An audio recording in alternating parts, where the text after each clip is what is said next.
غزہ میں حماس کے Al-Qassam brigade کے جنگجوؤں اور اسرائیلی فوجیوں میں جاری جنگ میں شدت آ گئی۔ القسام بریگیڈ کے جنگجوؤں نے اسرائیلی فوجیوں پر حملہ کر دیا۔ عرب میڈیا کے مطابق القسام بریگیڈ کی جانب سے خان یونس میں اسرائیلی فوج کے 2 یونٹس پر کامیاب حملہ کیا گیا۔ القسام بریگیڈ کے حملے میں متعدد اسرائیلی فوجی ہلاک اور زخمی ہو گئے، جبکہ کئی اسرائیلی فوجی گاڑیاں بھی تباہ کر دی گئی۔ غزہ میں اسرائیلی جارحیت کے جواب میں فلسطینی مزاحمت کاروں نے اپنی جوابی کارروائیاں تیز کرتے ہوئے اسرائیلی فوج کی زیر استعمال عمارت بھی تباہ کر دی۔ عمارت تباہ ہونے سے اسرائیل کو بھاری جانی نقصان اٹھانا پڑا اور کئی اسرائیلی فوجی ہلاک ہو گئے۔ جنین پناہ گزین کیمپس کے قریب حماس اور اسرائیلی فوجیوں کے درمیان شدید فائرنگ کا سلسلہ آج بھی جاری ہے۔ ایک طرف حماس تو دوسری جانب حزب اللہ نے بھی اسرائیل کو مشکل میں ڈال دیا۔ حزب اللہ کی جانب سے اسرائیلی علاقوں پر حملوں کا سلسلہ بھی جاری ہے۔ حزب اللہ کے اسرائیل پر تازہ حملوں میں متعدد اسرائیلی فوجی ہلاک اور زخمی ہو گئے۔ حزب اللہ نے لبنان کی حدود میں آنے والے اسرائیلی ڈرون کا حملہ بھی ناکام بنا دیا۔ فوجیوں کی ہلاکت کے بعد اسرائیل نیتے فلسطینیوں کے خون کا پیاسا ہو گیا۔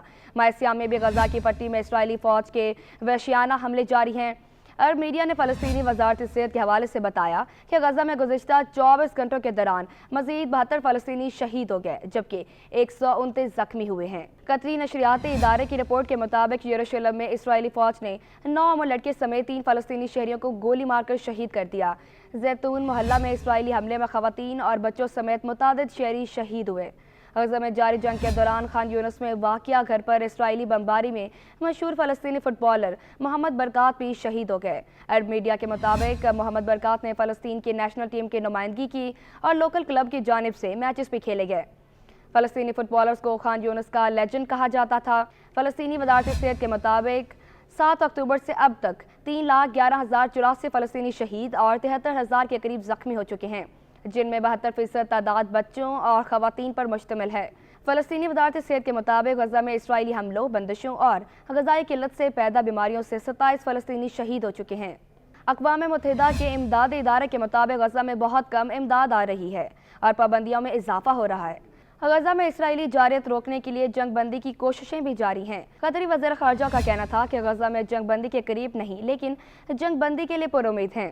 ترجمان قطری وزیر خارجہ نے کہا کہ غزہ میں امداد کی فراہمی کے لیے زمینی راستے بلا رکاوٹ کھلنے چاہیے۔ ترجمان کے مطابق غزہ میں سمندری راستے سے امداد کی فراہمی زمینی راستوں کا متبادل نہیں ہو سکتی۔ دوسری جانب سعودی ولی عہد شہزادہ محمد بن سلمان کی زیر صدارت سعودی کابینہ کا اجلاس ہوا، جس میں غزہ میں اسرائیلی جارحیت روکنے اور فلسطینی ریاست کے قیام پر زور دیا گیا۔ ادھر امریکی وزیر خارجہ اینتونی بلنکن نے بھی غزہ میں 6 ہفتوں کی جنگ بندی کا مطالبہ کیا۔